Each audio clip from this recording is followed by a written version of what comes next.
Bienvenidos. Hoy tenemos entre manos algo, bueno, algo distinto. No son los típicos informes académicos o análisis sesudos. Hoy nos metemos de lleno en algo mucho más visceral. Son fragmentos del diario personal de un detective de homicidios, el detective Carrillo, y documentan un caso reciente, francamente perturbador, el caso 1101-H. Exacto.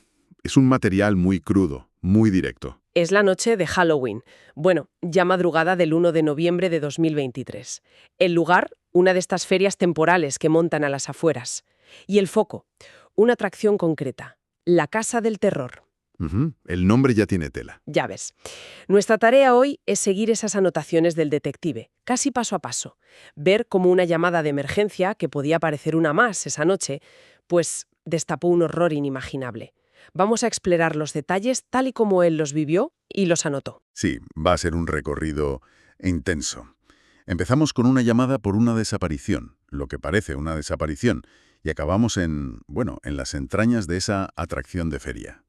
Vamos a ver cómo esa fachada de diversión barata esconde algo mucho más oscuro. Analizaremos los hechos, pero también esa especie de horror sistemático que se describe. Todo arranca pasada la 1 de la madrugada. Es noche de Halloween, o sea, el teléfono de emergencias no para. Bromas, alguna pelea, lo normal. Pero a la 1:05 entra una llamada diferente. Ajá. Es un chaval, David, de 20 años. Llama desde la Feria del Horror.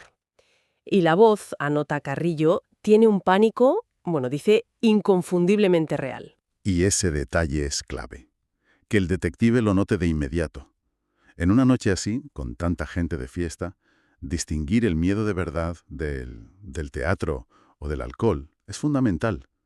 Esa autenticidad en la voz de David es la primera, La primera alarma seria. Exacto. David dice que su amiga, Lucía Fernández, de 19 años, ha desaparecido, dentro de la Casa del Terror.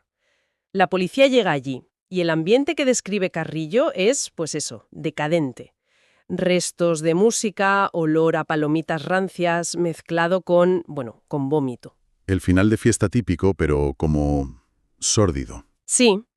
Encuentran a David al lado de la atracción, pálido, temblando. David les cuenta que entraron juntos, Lucía y él, describe lo típico, maniquíes cutres, humo de máquina, algún susto fácil con máscaras baratas, lo normal, vamos. Sí, lo esperable. Llegan a la última sección, una que llaman el pasillo de la muerte. Se supone que era como un reto de valor, ¿sabes? Entrar solo en oscuridad total. Ah, el típico reclamo final. Eso es. Lucía entró de broma diciéndole algo como «Espérame al otro lado, miedica». Pero justo cuando David iba a entrar detrás, ¡pam!, un calambre brutal en el gemelo. Se cae al suelo, le grita a Lucía que siga, que no se preocupe. Vaya momento para tener un calambre. Imagínate. Entonces aparece un operario, un chaval joven con máscara de payaso, y le dice que no bloquee el paso, que se aparte. David, como puede, se arrastra a un lado para intentar estirar la pierna. Y ahí empieza la espera. Y la angustia, claro. David se queda ahí, esperando a que Lucía salga por el otro lado del supuesto pasillo. Pasan 5 minutos, 10... 10 minutos. Y nadie sale de allí. Nadie. Le pregunta al operario y este le dice que no, que la salida está más adelante. Una respuesta un poco vaga, ¿no? Más adelante. Pues sí. Total, que la 10 va a la salida general de la atracción, fuera del edificio, y espera. 20 minutos más. Nada. Lucía no aparece. Llama a su móvil. Directo a buzón. Ahí ya la angustia es total. Claro, normal. Llegan los dueños de la feria, 2 hermanos. Intentan quitarle importancia, que seguro que se ha ido con otros amigos, que será una broma pesada, esas cosas. Pero Carrillo, el detective, no se lo traga. Hay algo en la actitud de David y en la de los dueños que no le cuadra. Y además, está la propia configuración de ese pasillo de la muerte. El detective lo anota, y es muy sospechoso. Tienes una entrada clara, específica para esa sección. Pero la salida. Resulta que no hay una salida específica. La salida es la general del edificio, que está a unos 20 metros. O sea que es imposible saber si alguien que sale por la puerta principal viene directamente de ese pasillo o de cualquier otra parte de la atracción. Una ambigüedad perfecta si quieres que alguien desaparezca sin que se note de inmediato. Muy conveniente, ¿sí? Totalmente. Carrillo decide entrar a inspeccionar él mismo. La atracción por dentro es cutre, confirma lo que dijo David. Telarañas falsas, ruidos grabados cutres, pero al llegar al pasillo de la muerte, ahí la cosa cambia. ¿Qué encuentra? Es una estructura simple, como un túnel corto de contrachapado pintado de negro. Una cortina de esas de tiras de plástico negro en la entrada. Pero lo que le alerta de verdad es el olor. El olor. No es el humo artificial de antes. Carrillo escribe, literalmente, olía a hierro, a matadero. Uf, eso sí que es una señal de alarma brutal. Pasar de oler a acería barata a oler a matadero es un cambio sensorial que te pone los pelos de punta. Indica que algo va muy muy mal, desde luego. Iluminan con las linternas el suelo justo detrás de la cortina de plástico. Y ahí está. No es suelo firme. No me digas. Es una trampilla, con bisagras ocultas. Una trampilla que se abre hacia abajo. La conclusión es, bueno, inmediata y heladora. Lucía no caminó hacia ninguna oscuridad, cayó. La atracción era una trampa, literalmente. Ya no hablamos de un accidente o negligencia, esto es premeditación pura y dura. Convertir un juego de feria en un mecanismo de captura. Es siniestro. Abren la trampilla con cuidado. Debajo lo que ven es un tobogán de metal, todo oxidado. Bajan en ángulo hacia unos túneles de servicio, de mantenimiento, parece. Cemento húmedo, cables por las paredes, tuberías viejas. Un cambio de escenario radical. ¿Y el olor? El olor ahí abajo se multiplica por 1000. Carrillo lo describe como insoportable. Bilis, excrementos, sangre vieja. Un hedor que lo impregna todo. Y a eso se suma un ruido. Un zumbido mecánico agudo, constante, como un generador o algo así. El contraste es tremendo. De la cutrez de la feria pasas a este submundo industrial, oscuro, amenazante. El olor y ese sonido mecánico constante crean una atmósfera de matadero clandestino tal cual lo describió antes. Cualquier sensación de normalidad o juego desaparece por completo. Los agentes ya están con las armas desenfundadas, claro. Siguen el ruido y el hedor por los túneles hasta una sala más grande. Parece una antigua sala de bombas o algo parecido. La única luz es un fluorescente que parpadea en el techo, tiñendo todo de un verde enfermizo. Y allí los ven. ¿A quiénes? A dos individuos. Uno está en una esquina. Es enorme. Lleva un mono de trabajo lleno de mierda y en la cabeza una máscara hecha con una cabeza de cerdo real, cortada y cosida. Sostiene un mazo enorme. Está quieto, solo mira. Dios mío. ¿Una cabeza de cerdo real? La descripción es de pesadilla pura. Esa máscara animal, hecha de un animal real, es un nivel de deshumanización extremo. Para la víctima, por supuesto, pero quizá también para el propio verdugo. Y el segundo está en el centro de la sala, al lado de una mesa grande de acero, de esas con desagüe. Y sobre la mesa está Lucía, o lo que queda de ella. No. Se reconoce su ropa, el top negro, el vaquero azul. Le falta una zapatilla. La otra está cerca, cubierta de sangre. El cuerpo está mutilado. El torso abierto. Le falta una pierna.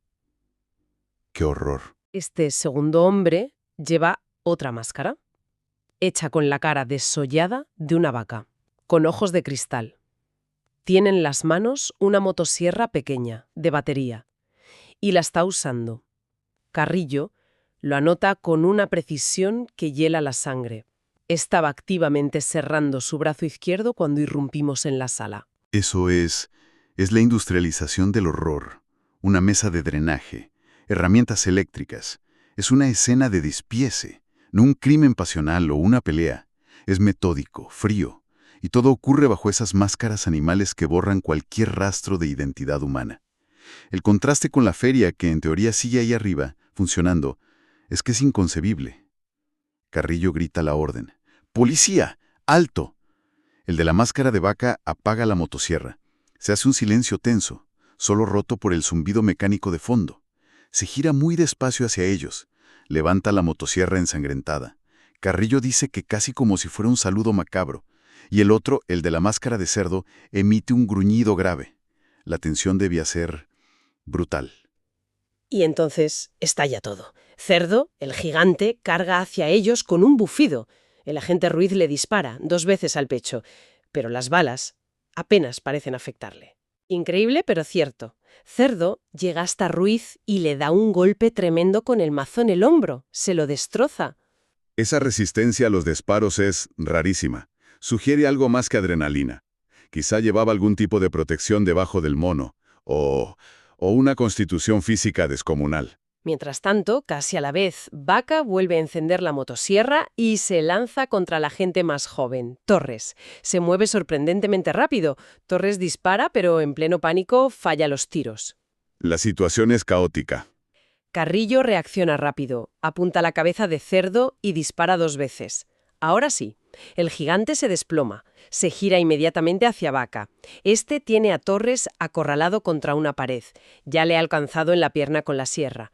Carrillo vacía el cargador de su pistola en la espalda de Vaca. Este suelta la motosierra, que cae al suelo y sigue girando sola unos segundos. Y se derrumba también. Madre mía. Una confrontación salvaje, rapidísima, desesperada. La descripción del detective transmite esa sensación de caos contenido a duras penas, y con consecuencias muy graves para los agentes, por lo que veo. Sí, el balance inmediato es terrible. El agente Ruiz está estable, pero los médicos dicen que perderá gran parte del uso del brazo. Torres está en shock. Tiene un corte arterial grave en la pierna. Su estado es crítico. Un coste altísimo. Y luego está la sorpresa mayúscula.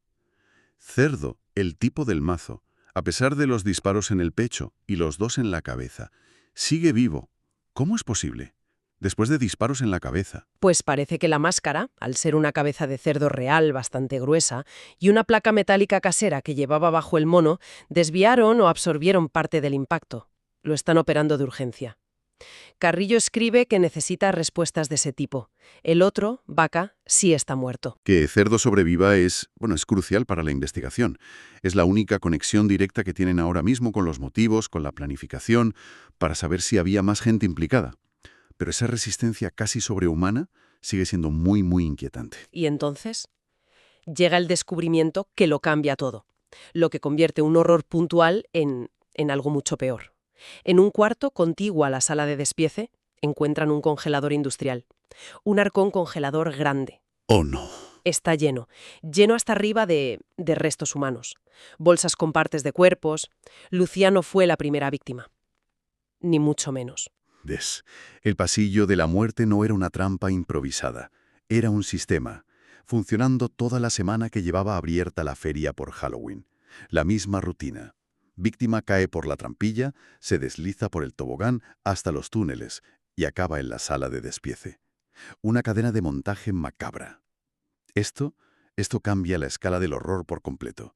Ya no es un homicidio espantoso aislado, es potencialmente un asesinato en serie. Operando a plena vista, usando la feria como cebo y como fachada. La organización que implica la frialdad para mantener eso en marcha día tras día. Es aterrador pensar en ello.